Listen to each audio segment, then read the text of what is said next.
अन्ततः विश्व प्रसिद्ध नेपाली पर्वतारोही निर्मल पूर्जा निम्सदाई पाकिस्तान स्थित ब्रोड पिक हिम पहिरोमा परि सदाका लागि अस्ताएका छन्। निर्मलको नेतृत्वमा रहेका अन्य 5 जना नेपाली र 4 जना विदेशी पर्वतारोहीको अवस्था के छ त? पूरा जानकारीका लागि भिडियो अन्तिमसम्म हेर्नुहोला। दर्शकहरू, पाकिस्तानको काराकोरम क्षेत्र स्थित ब्रोड पिक 8051 मिटर अग्लो हिमालमा श्रावण 14 गते बिहिबार गएको हिम पहिरोमा परेका प्रसिद्ध नेपाली पर्वतारोही निर्मल पूर्जा सहित 10 जनाकै मृत्यु भएको पुष्टि भएको छ।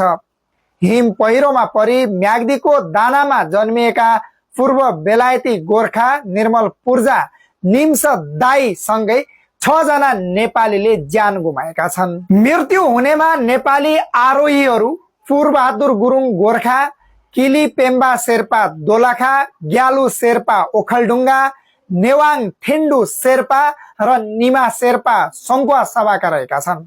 त्यसै गरी विदेशी आरोहीहरू सोहेल साखी पाकिस्तान, वाङ जोङ चीन, नादिरा अहमद ओमान र म्यालोरी गेइस अमेरिकाका रहेका छन्।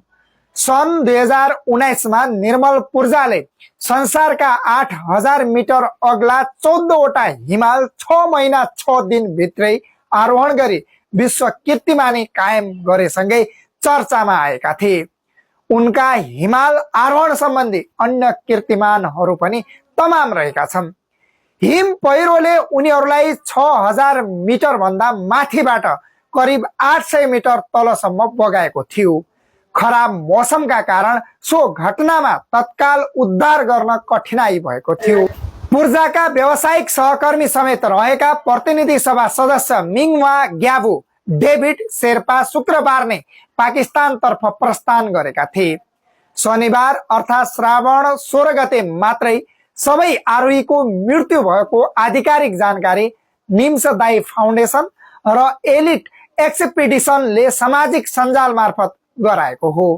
दुवै कम्पनी निर्मल पूर्जाकै हुन्। यसैबीच प्रधानमन्त्री बालेन्द्र शाहले पनि निर्मल पूर्जा सहित सबै मृतक आरोहीप्रति भावपूर्ण श्रद्धाञ्जली अर्पण गरेका छन्।